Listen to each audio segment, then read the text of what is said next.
Senior صحافی اور تجزیہ کار جاوید چودھری کے مطابق وارن بفٹ دنیا کے نامور سرمایہ کار ہیں۔ یہ امریکہ کے شہر اومہا میں رہتے ہیں۔ یہ امریکہ کی 9 بڑی کمپنیوں کے چیئرمین اور سربراہ ہیں۔ یہ سن 2000 سے دنیا کے 10 امیر ترین لوگوں کی فہرست میں آ رہے ہیں۔ یہ غریب والدین کی اولاد تھے۔ سرمایہ کاری جینز میں تھی۔ بچپن میں بچوں کو کوکو کولا کی بوتلیں سپلائی کرنا شروع کی اور پھر کبھی مڑ کر نہیں دیکھا۔ یہ اس وقت $133 بلین کے مالک ہیں، لیکن دولت کے باوجود سادہ زندگی گزارتے ہیں۔ یہ 5 کمروں کے پرانے گھر میں رہتے ہیں۔ یہ گھر انہوں نے 1958 میں خریدا تھا۔ یہ گھر کا سارا کام خود کرتے ہیں۔ گھر کے سامنے ایک چھوٹی سی کافی شاپ ہے۔ صدر جو بائیڈن ہو، بل گیٹس ہو یا پھر کسی دوسرے ملک کا سربراہ، کاروباری شخصیت یا راک سٹار، جو بھی شخص وارن بفٹ سے ملنا چاہتا ہے وہ ان سے وقت طے کرتا ہے اور اس کافی شاپ میں آ جاتا ہے۔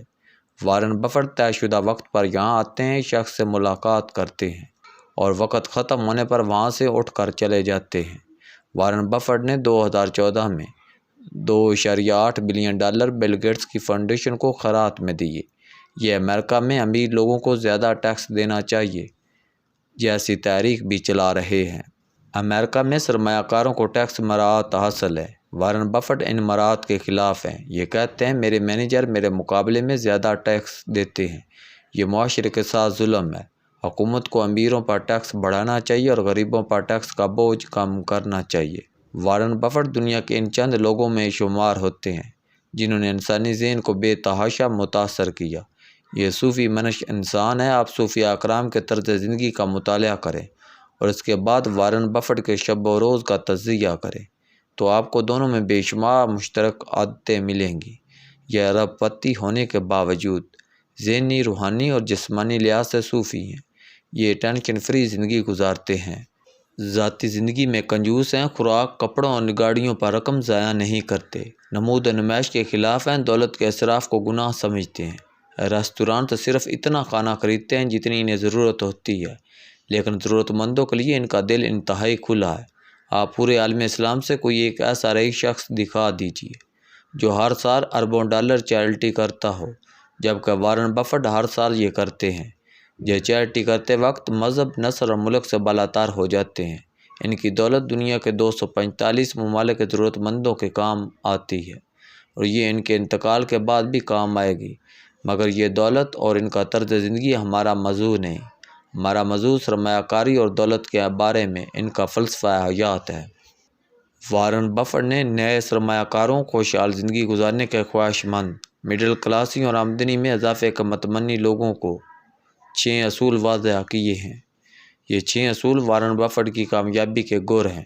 یہ گر دنیا کے عظیم سرمایہ کار فلاسفر کی کاروباری زندگی کا نچوڑ ہے۔ میں یہ نچوڑ آپ کے سامنے رکھنا چاہتا ہوں۔ آپ اگر تھوڑی سی توجہ دیں تو یہ گر آپ کی زندگی میں اہم کردار ادا کر سکتے ہیں۔ وارن بفٹ کا پہلا گر آمدنی سے متعلق ہے۔ ان کا کہنا ہے انسان کو کبھی ایک ذریعہ معاش پر انحصار نہیں کرنا چاہیے۔ اس کا کوئی نہ کوئی دوسرا سورس آف انکم ضرور ہونا چاہیے۔ میں وارن بفٹ کے اس نقطے سے اتفاق کرتا ہوں۔ دنیا میں ہر وہ شخص معاشی دباؤ کا شکار رہتا ہے جس کی آمدنی کا ذریعہ ایک ہوتا ہے۔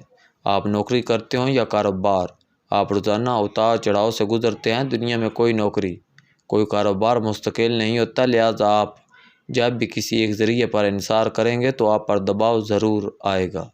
لہٰذا آپ کو آمدنی کے 2 سے 3 مختلف ذرائع پیدا کرنے چاہئیں۔ آپ اگر میاں بیوی ہیں تو آپ دونوں کو کام کرنا چاہیے اور دونوں کا کام مختلف ہونا چاہیے تاکہ اگر کسی ایک کا کام یا جاب ختم ہو جائے تو بھی گھر چلتا رہے۔ دنیا کا بہتر ماڈل کام، بزنس اور سرمایہ کاری ہے، یعنی اگر گھر کا ایک فرد جاب کرتا ہے تو دوسرے کو کاروبار کرنا چاہیے اور یہ دونوں جو کما رہے ہیں اس کا ایک حصہ سرمایہ کاری میں لگنا چاہیے۔ ہمارے ملک میں سرمایہ کاری کے 4 بڑے ذرائع ہیں: اسٹاک ایکسچینج، بینک میں ماہانہ یا سالانہ بنیاد پر فکس ڈپازٹ، پراپرٹی میں سرمایہ کاری یا پھر پرافٹ اور لاس کی بنیاد پر کسی کاروباری ادارے سے رقم لگانا۔ یہ سرمایہ کاری آپ کے گھر کے اخراجات میں سہولت پیدا کر دے گی، تاہم آپ کا ارب پتی ہی کیوں نہ ہو۔ آپ کی آمدنی کا ذریعہ ایک نہیں ہونا چاہیے، آپ کے 2 یا 3 سورس آف انکم ہونے چاہئیں۔ وارن بفٹ کا دوسرا اصول اخراجات سے متعلق ہے۔ وارن بفٹ کا کہنا ہے آپ کو صرف ضرورت کی اشیاء خریدنی چاہیے آپ بلا ضرورت رقم خرچ نہ کریں۔ وارن بفٹ مثال دیتے ہیں، میں بے شمار ایسے لوگوں سے واقف ہوں جو بلا ضرورت اشیاء خریدنے کی عادت میں مبتلا تھے، لیکن انہوں نے بعد ازاں اپنی ضرورت پوری کرنے کے لیے ایسی اشیاء بیچنا پڑیں جو ان کے لیے انتہائی ضروری اور اہم تھی۔ میں وارن بفٹ کی اس بات سے بھی اتفاق کرتا ہوں۔ ہم جب بھی کوئی چیز خریدیں ہمیں اپنے آپ سے یہ سوال ضرور پوچھنا چاہیے، کیا یہ چیز میرے لیے ضروری ہے یا میں اس چیز کے بغیر بھی گزارا کر سکتا ہوں؟ ہمیں ان سوالوں کے جواب کے بعد خرید و فروخت کا فیصلہ کرنا چاہیے۔ ہم یہ عادت اپنا لیں گے تو ہمارے معاشی دباؤ میں کمی آ جائے گی۔ وارن بفٹ کا تیسرا اصول بچت سے متعلق ہے۔ وارن بفٹ کا کہنا ہے، دنیا کے زیادہ تر لوگ اخراجات سے بچنے والی رقم کو بچت سمجھتے ہیں۔ یہ تصور غلط ہے۔ انسان کو چاہیے یہ اسے بچت نہ سمجھے جو خرچ کرنے کے بعد باقی بچ جائے، بلکہ اسے وہ خرچ کرنا چاہیے جو بچت کے بعد باقی بچ جائے۔ یہ کہتے ہیں آپ عملی زندگی میں داخل ہوتے ہی یہ فیصلہ کر لیں آپ اپنی آمدنی کا اتنے فیصد بچائیں گے۔ آپ کے ہاتھ میں یوں ہی رقم آئے، آپ سب سے پہلے اس میں سے بچت الگ کریں اور باقی رقم اس کے بعد خرچ کریں۔ آپ پوری زندگی کسی کے سامنے ہاتھ نہیں پھیلائیں گے۔ یہ فارمولہ بھی پریکٹیکل اور کامیاب ہے۔ آپ آج سے اس پر عمل شروع کریں، آپ 3 ماہ میں اس کے نتائج دیکھیں۔ وارن بفٹ کا چوتھا اصول سرمایہ کاری سے متعلق ہے۔ یہ اپنی پوری سرمایہ کار زندگی کو صرف ایک فکرے میں بیان کرتے ہیں۔ یہ کہتے ہیں، میں نے کبھی اپنے تمام انڈے ایک ٹوکری میں نہیں رکھے۔